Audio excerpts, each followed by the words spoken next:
Bonjour à tous, bienvenue dans cette vidéo. Dans cette vidéo, je vais vous montrer un projet que j'ai fait et que j'ai publié sur LinkedIn.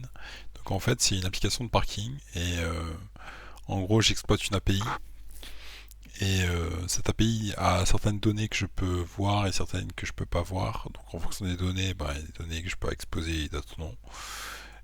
Ce que j'ai remarqué sur ces données, donc les données ne sont pas toutes disponibles, c'est ce que j'ai dit. Et ce qui est intéressant, c'est le statut du parking complet ou pas.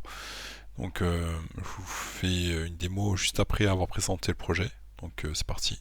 Donc là le problème, trouver une place de parking à Paris est très difficile.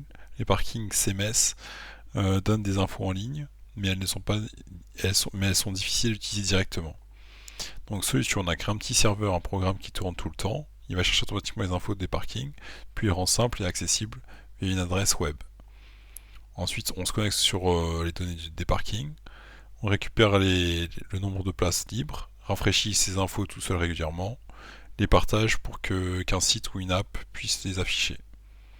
Ensuite, Node, un petit moteur de programme, Express pour créer les serveurs web, pour planifier la mise à jour automatique, donc le Node cron, Node Fetch pour aller chercher des infos en ligne, et le Corse pour n'importe quel site puisse utiliser les données. Donc exemple d'utilisation, donc un site web peut afficher en direct le parking Bastille 12 places libres, parking Madeleine complet, les usages gagnent du temps et les usagers gagnent du temps et réduisent le stress. En conclusion, ce programme est un pont entre les parkings et les applications automatiques, simples, utiles et quotidiens. Donc voilà un petit peu la présentation, et là je vais vous montrer ce que ça donne. Donc quand on lance le projet, ben voilà. Donc là on a le nombre de places disponibles dans le parking, donc c'est le nombre de places totales du parking en général. Et là, je pense que j'ai pas l'info, mais ce qui est intéressant, c'est que l'info complet ou pas. On peut savoir qu'un parking pyramide, apparemment, ça paraît complet sur l'API. Et quand c'est complet, ça met complet. Quand c'est disponible, ça met disponible. Donc c'est-à-dire que c'est plutôt bon signe.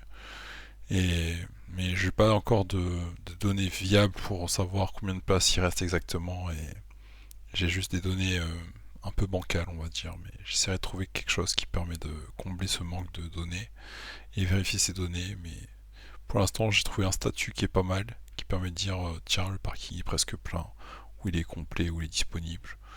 Donc c'est surtout ça que je regarde. Après, je fais un historique aussi des données. Donc là, j'ai commencé aujourd'hui, donc j'ai que cette date-là. Donc si demain j'aurai d'autres données et analytiques pour comparer, mais pour l'instant j'ai rien. Donc voilà, voilà. Merci de votre attention, à très bientôt pour les projets pour tous. Ciao, ciao, à très bientôt.